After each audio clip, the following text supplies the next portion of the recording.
the internet by terrorists. Terrorists use the internet for multiple different purposes, and these purposes are not always offensive in nature. Many of the activities of terrorists in cyberspace are directed at accomplishing terrorist goals, and they are not always in the form of violent operations or planning or even planning for violent operations. However, the academic literature on cyber terrorism have been categorizing cyber activities of terrorists into at least three categories. The first one is a restrictive understanding of cyber terrorism. In a restrictive understanding of cyber terrorism is an attack using digital technologies against network and or computers, which result in physical damages and or violence against non-combatants with the aim of spreading fear and creating a propaganda effect. So cyberterrorism denotes the use of internet technology to conduct disruptive or destructive operations in the digital domain so as to create and exploit fear through violence or the threat of violence at the behest of a militant belief system.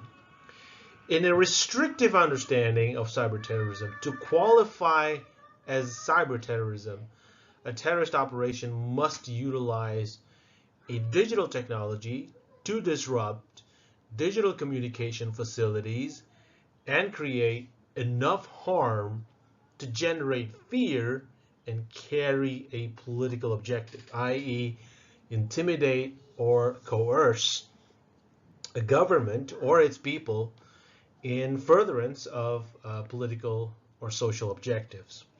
So in the diagram in the slide here, we can see that in a process of an attack by cyber terrorists in a restrictive understanding, the target here is critical national infrastructure or infrastructure computer system. And the targeting of this critical national information infrastructure computer system leads to mass disruption or seriously interfering a critical services operation, which may cause fear, death, or bodily injury, or severe economic loss. It is also one component of an understanding about cyber terrorism here is the unlawful means or the method of attack. And so we need to understand here that cyber terrorism in a restrictive understanding could only take place in jurisdictions where the use of cyberspace by terrorists is in itself illegal.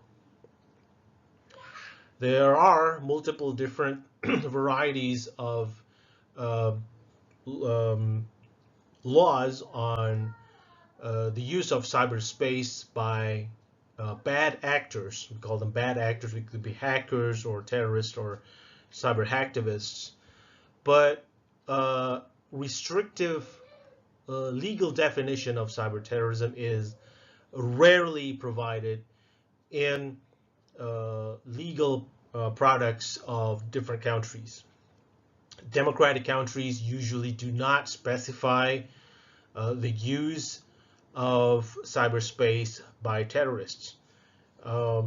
China, for example, specifically illegalized the use of cyberspace for terrorist activities. The US does not have that kind of legal provision. Indonesia does not have that kind of legal provision. And so terrorist use of cyberspace is like the use of cyberspace by any other legitimate actors. And the second understanding of cyber terrorism is slightly expanded, yet still a restrictive definition of cyber terrorism, which maintains that cyber terrorism takes place by targeting critical infrastructures or banking or financial systems, politically motivated cyber attacks that result in economic losses, chaos, and fear in the society. So in this understanding, in this category of cyber terrorism, there are no kinetic effects, as in bodily injury or deaths, but the attacks conducted by terrorists in cyberspace resulted in chaos in society, huge economic losses, or widespread fear, because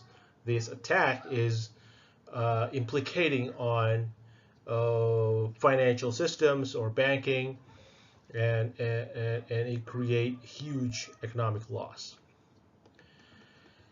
The final category of cyber terrorism, and this is usually not explicitly categorized as cyber terrorism, but rather cyber terrorist activity, is the use of information and communication technology in cyberspace to facilitate terrorist activities. So it can be